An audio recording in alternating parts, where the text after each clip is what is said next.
हम लोग आराम से रात को सो रहे हैं क्योंकि हमारे सैनिक रात भर जग रहे हैं। हम अपने दिन में काम धाम कर रहे हैं, अपना उद्योग व्यापार चला रहे हैं क्योंकि हमारे सैनिक दिन रात जागकर हमारी रक्षा कर रहे हैं। इसलिए अब हमारी भी कुछ ड्यूटी है कि हम क्या करें। जिस तरीके से हमारे सैनिक दुश्मनों से हमारी रक्षा कर रहे हैं, वैसे भारत के अंदर के दुश्मनों को भी हमें पहचानना होगा और उनको भी निस्तनाबूद करना होगा। बहुत सारे नेता हैं जो बड़ी बड़ी बातें करते हैं सोशल मीडिया में, लेकिन एक शब्द उनके मुंह से नहीं निकल रहा है। वो भारत माता की जय नहीं बोल पा रहे, जय हिंद नहीं बोल पा रहे, जय हिंदुस्तान नहीं बोल रहे हैं। ठीक है, सरकार की बड़ाई मत करो, लेकिन सेना के साथ तो खड़े हो जाओ। नरेंद्र मोदी जिंदाबाद मत बोलो, लेकिन सेना जिंदाबाद तो बोलो। हम अपने उन्हीं वीर सैनिकों के कारण अपना सारा कुछ कर रहे हैं, आराम से कर रहे हैं, देश के अंदर सुरक्षित बैठे हुए, हमारे बच्चे सुरक्षित बैठे हुए, फिर भी कुछ आस्तीन के सांप भारत के अंदर बैठ के एक शब्द नहीं बोल रहे हैं सेना के सम्मान में। न वो जय हिंद बोल रहे, न जय हिंदुस्तान बोल रहे, न वंदे मातरम बोल रहे, न भारत माता की जय बोल रहे। अगर इस समय भी नहीं बोलेंगे तो ये फिर कब बोलेंगे। पूरा देश हमारा आतंकवाद के खिलाफ एक खड़ा हुआ है, फिर भी कुछ नेता, अभिनेता, लेखक, बुद्धिजीवी, पत्रकार, कलमकार, एडिटर, यूट्यूबर अभी भी दाएं से बाएं से कभी सरकार की आलोचना, कभी कुछ कर रहे, कभी चलो ठीक है सरकार की आलोचना बाद में कर लेना, लेकिन इस समय कम से कम सेना के साथ तो खड़े हो जाओ। इसलिए मैं आप लोगों से आग्रह कर रहा हूं कि सोशल मीडिया के अकाउंट्स को खंगालिए। ये जितने नेता, अभिनेता, लेखक, बुद्धिजीवी, पत्रकार, कलमकार, यूट्यूबर हैं, इनका सोशल मीडिया के अकाउंट खंगालिए। अगर ये पिछले एक सप्ताह से मौन बैठे हुए हैं, अगर वंदे मातरम नहीं बोल रहे हैं, भारत माता की जय नहीं बोल रहे हैं, जय हिंद नहीं बोल रहे हैं, जय हिंदुस्तान नहीं बोल रहे हैं, जय भारत नहीं बोल रहे हैं, इनको अनफॉलो करना शुरू करिए।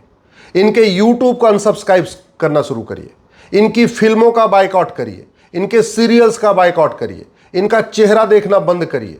अगर कोई उद्योगपति ऐसा कर रहा है तो उसका सामान खरीदना बंद करिए। अगर कोई हीरो, हीरोइन, नेता, अभिनेता या डायरेक्टर, प्रोड्यूसर ऐसा काम कर रहा है, उसका फिल्म देखना बंद करिए, उसका सीरियल देखना बंद करिए। हमारे सैनिक तो अपना जीवन लगा के बैठे हुए हैं भारत की रक्षा के लिए, तो हमारा भी कुछ कर्तव्य होता है कि हम भारत के अंदर आस्तीन के सांपों को पहचाने और पहचान के उनका कम से कम बायकॉट तो करें, उनको कम से कम अनफॉलो तो करें। कोई सदी का महानायक बना हुआ है, कोई सुपरस्टार बना हुआ है, कोई कुछ बना हुआ, क्या क्या टाइटल मिली हुई है और एक शब्द नहीं निकल रहा है। मैंने कई लोगों के अकाउंट देखा, कई नेताओं के अकाउंट देखे। तो मेरा आपसे आग्रह है, सबसे पहले अपने क्षेत्र के विधायक को देखिए, उसने पिछले एक सप्ताह में क्या बोला है भारत के पक्ष में और भारत के सेना के पक्ष में। अपने सांसद को खंगालिए। ये जो 5000 सांसद विधायक हैं, इनके अकाउंट को तलाशिए, ढूंढिए और शुरुआत अपने क्षेत्र के विधायक और अपने क्षेत्र के सांसद से करिए। अगर नहीं है उसको एक्सपोज करिए, उसको ट्विटर पे एक्सपोज करिए, उसको फेसबुक पे एक्सपोज करिए, हर जगह एक्सपोज करिए।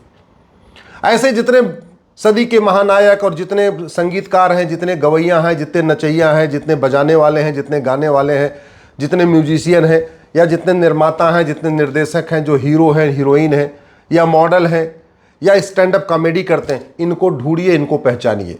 अगर ये जय हिंद, जय हिंदुस्तान नहीं बोल पा रहे, वंदे मातरम, भारत माता की जय नहीं बोल रहे, इनको शर्म भेजिए। इनको पहली बात तो अनफॉलो करिए, इनको अनसब्सक्राइब करिए और इनको निस्तनाबूद करिए सोशल मीडिया के माध्यम से। ऐसे बहुत सारे नेताओं को मैं देख रहा हूं। अरे भैया ठीक है, तुम्हें मोदी जी से दिक्कत है, भाजपा से दिक्कत है, सरकार से दिक्कत है, लेकिन तुम बचे हुए हो भारत में, तुम्हारे ऊपर मिसाइल नहीं गिर रही है, तुम्हारे बच्चे सुरक्षित हैं, तुम हमारी सेना के कारण कम से कम भारत की सेना जिंदाबाद तो कह सकते हो ना। जय हिंद तो बोल सकते हो, जय हिंदुस्तान तो बोल सकते हो, जय भारत तो बोल सकते हो। अगर वो भी नहीं बोल रहे हो तो फिर आप हमारे देश के लिए खतरा है। इसका मतलब आप एक तरीके से स्लीपर सेल हैं। ऐसे स्लीपर सेलों को पहचानना जरूरी है। कुछ बात और मैं जरूर कहना चाहूँगा। आखिर पाकिस्तान से इतनी बार जंग हो चुकी है, फिर भी जंग खत्म नहीं हो रही है। आखिर क्या कारण है कि पाकिस्तान आतंकवादियों के साथ खड़ा हुआ है? क्या कारण है कि पाकिस्तान का सेना अध्यक्ष वही भाषा बोल रहा है जो मदरसे के मौलवी बोलते हैं, जो आतंकवादी बोलते हैं? मुनीर का वीडियो मैंने भी देखा है, किस तरीके से बार बार अल्लाह, बार बार खुदा, अल्लाह खुदा, अल्लाह खुदा, अल्लाह की जंग है, हम अल्लाह की जंग लड़ रहे। जिस तरीके से वो बातें कर रहा है, यही बात तो मदरसों में समझाई जाती है। मुझे नहीं पता है कि ये जो मुनीर है ये मदरसे से पढ़ा हुआ है या मदरसे का निकला हुआ है, मुझे नहीं पता, लेकिन जो भाषा बोल रहा है ये मदरसों की भाषा बोल रही है। तो इस देश के नेता, अभिनेता, लेखक, बुद्धिजीवी, पत्रकार भी इस बात को समझ लें कि वेद, पुराण, बाइबल, कुरान एक समान नहीं होता। इस देश के सारे जज इस बात को समझ लें कि गुरुकुल और मदरसा एक समान नहीं होता। इस देश के सारे बुद्धिजीवी, सारे लेखक, सारे जो एडिटोरियल लिखने वाले हैं, सारे पत्रकार, कलमकार, यूट्यूबर समझ लें कि आतंकवाद का एक देश होता है और आतंकवाद का एक तालीम का सेंटर भी होता है। सबसे बड़ा हमारे लिए जो खतरा है वो कन्वर्टेड हिंदू है। जो आए थे आतंकवादी, जिन्होंने हमारी 28 बहन बेटियों का सिंदूर उजाड़ा, वो कौन थे? कन्वर्टेड हिंदू थे। कोई अरब, दुबई, कुवैत, बहरीन से नहीं आया था। सब ये कन्वर्टेड हिंदू थे। 4-5 पीढ़ियां पहले इनके पूर्वज हिंदू हुआ करते थे। इसलिए मैं कहता हूं, हिंदुस्तान के लिए सबसे बड़ा खतरा कन्वर्टेड हिंदू है। हिंदुओं के लिए सबसे बड़ा खतरा कन्वर्टेड हिंदू है। भारत की संस्कृति के लिए सबसे बड़ा खतरा कन्वर्टेड हिंदू है। चाहे याकूब मेनन हो, चाहे अजमल कसाब हो, चाहे बुरहान वानी हो, चाहे अफजल गुरु हो, और चाहे ये जो भी आए थे जिन्होंने 28 बहन बेटियों का सिंदूर उजाड़ा, ये सब के सब कन्वर्टेड हिंदू हैं। वो मुनीर जो सबके अंदर जहर भर रहा है, वो भी कन्वर्टेड हिंदू है। पाकिस्तान के सारे सैनिक कन्वर्टेड हिंदू हैं। 15वीं शताब्दी में भारत, पाकिस्तान, अफगानिस्तान, बांग्लादेश, मालदीव में एक भी गैर हिंदू नहीं था, सबके सब हिंदू थे। तो हिंदू जब खत्म होते हैं तो हिंदुओं के प्रति दुश्मनों की संख्या बढ़ती है। स्वामी विवेकानंद जी ने ठीक ही कहा था कि एक हिंदू कम होता है, कन्वर्ट होता है, तो एक हिंदू कम नहीं होता है, बल्कि हिंदुओं के लिए एक नया दुश्मन खड़ा हो जाता है। और आप देख लीजिए, हमारे लिए जितने आतंकवादी संगठन है उसमें ज़्यादातर कन्वर्टेड हिंदुओं के आतंकवादी संगठन है। जब लगभग सारे के सारे आतंकवादी कन्वर्टेड हिंदू हैं। और एक तो हमारे लिए बाकायदा कन्वर्टेड हिंदुओं का देश खड़ा हो गया है। पाकिस्तान कन्वर्टेड हिंदुओं का ही देश है ना, और आज हमारे लिए सबसे बड़ा दुश्मन बना हुआ है। एक के बाद दो, दो के बाद तीन, कितनी जंगें हम लोग लड़ चुके हैं। तो ये कन्वर्जन हमारे लिए बहुत बड़ा खतरा है। मैं ये आपको ये बताना चाहता हूँ। और कन्वर्जन अभी भी बंद नहीं हुआ है, भारत में बड़े पैमाने पे हो रहा है। 1,500 हिंदू परिवार प्रतिदिन कन्वर्ट हो रहे हैं। 1,500 हिंदू परिवार का मतलब लगभग 10,000 हिंदू प्रतिदिन कन्वर्ट हो रहे हैं। इसका मतलब लगभग 40 लाख हिंदू हर साल कम हो रहे हैं। ये हमारे लिए बहुत बड़ा खतरा है। और इसको ये तभी रुकेगा जब सबसे पहले हमारे माननीय सुप्रीम कोर्ट के जजों को समझ में आ जाए कि धर्म अलग होता है, रिलीजन अलग होता है। जब ये तभी रुक सकता है जब सरकार के साथ साथ माननीय सुप्रीम कोर्ट के जजों को समझ में आ जाए कि फ्रीडम ऑफ रिलीजन का मतलब फ्रीडम ऑफ कन्वर्जन नहीं होता। ये जो भारत के लिए खतरा बढ़ रहा है, जो धर्मांतरण का, जो आने वाले टाइम में बहुत बड़े हमारे लिए और भी बड़ा खतरा बनने वाला है, वो इसलिए भी हो रहा है कि हमारे सुप्रीम कोर्ट के जजों ने संविधान की गलत व्याख्या कर दिया। फ्रीडम ऑफ स्पीच को उन्होंने फ्रीडम ऑफ हेट स्पीच को भी फ्रीडम ऑफ स्पीच मान लिया है। फेक स्पीच को भी फ्रीडम ऑफ स्पीच मान लिया है। कन्वर्जन को फ्रीडम ऑफ रिलीजन मान लिया है। और आर्टिकल 30 जहां लिखा हुआ था एजुकेशन इंस्टीट्यूशन खोलने का अधिकार है, उसको उन्होंने मदरसा मान लिया। भारत का संविधान मदरसा खोलने की इजाजत नहीं देता है। आर्टिकल 27 साफ साफ कहता है मजहब को प्रमोट करने के लिए 1 रुपए खर्च नहीं होगा। और मदरसा मजहब को प्रमोट करता है। मदरसा मानवता को प्रमोट नहीं करता। मदरसा इंसानियत को प्रमोट नहीं करता। मदरसा केवल और केवल मजहब को प्रमोट करता है। आर्टिकल 28 कहा जा रहा है कि सरकार के द्वारा मान्यता प्राप्त या सरकार के द्वारा चलाए जाने स्कूलों में कोई रिलीजियस टीचिंग नहीं होगी, मजहबी टीचिंग नहीं होगी। मदरसों में मजहबी टीचिंग होती है। जब मदरसों में मजहबी टीचिंग होती है, फिर मदरसा बोर्ड को सरकारों ने क्यों मान्यता दिया?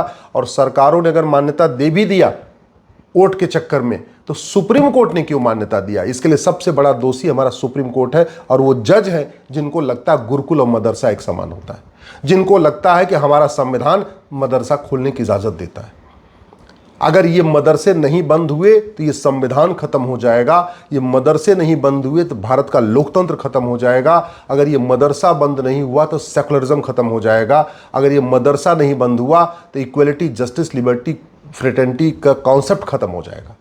संविधान के लिए जो सबसे बड़े खतरे हैं वो मदरसे हैं, जहां वही बातें सिखाई जा रही हैं जो मुनीर बोल रहा है। भारत की। और सबसे बड़ी बात ये, मदरसा भारत का हो या पाकिस्तान, अफगानिस्तान का हो या बांग्लादेश का, मदरसों का सिलेबस कॉमन होता है, करिकुलम कॉमन होता है। मदरसों में ऐसा नहीं है कि भारत में मदरसों में कई अलग बात पढ़ाई जाती है, पाकिस्तान के मदरसों में अलग बात पढ़ाई जाती है।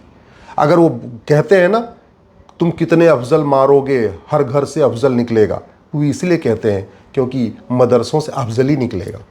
मदरसों से अब्दुल कलाम नहीं निकलेंगे, मदरसों से वीर अब्दुल हमीद नहीं निकलेंगे, मदरसों से सोफिया कुरैशी नहीं निकलेंगी, मदरसों से तो बुरहान वानी निकलेगा, अफजल गुरु निकलेगा, याकूब मेनन निकलेगा, या मुनीर निकलेगा, आतंकवादी निकलेंगे, जिहादी निकलेंगे। इसलिए अगर भारत को बचाना है तो मदरसों को बंद करना पड़ेगा। माननीय सुप्रीम कोर्ट को इस बात को समझना पड़ेगा। इसके पहले के जो जजमेंट हुए, जो माइनॉरिटीज़ के नाम पे मदरसा खोलने की इजाज़त दिया है, उन जजमेंट्स को रिव्यू करना होगा। नहीं तो ये देश बर्बाद हो जाएगा, न सेना बचा पाएगी, न कोई बचा पाएगा। अगर मदरसों को हमने प्रतिबंध बैन नहीं लगाया तो ये अब सुप्रीम कोर्ट की ड्यूटी हो चुकी है कि वो अपने सभी पुराने फैसलों को रिव्यू करे और भारत में यूनिफॉर्म एजुकेशन सिस्टम लागू हो। इसके लिए आगे से सुप्रीम कोर्ट अपना भी प्रयास करे।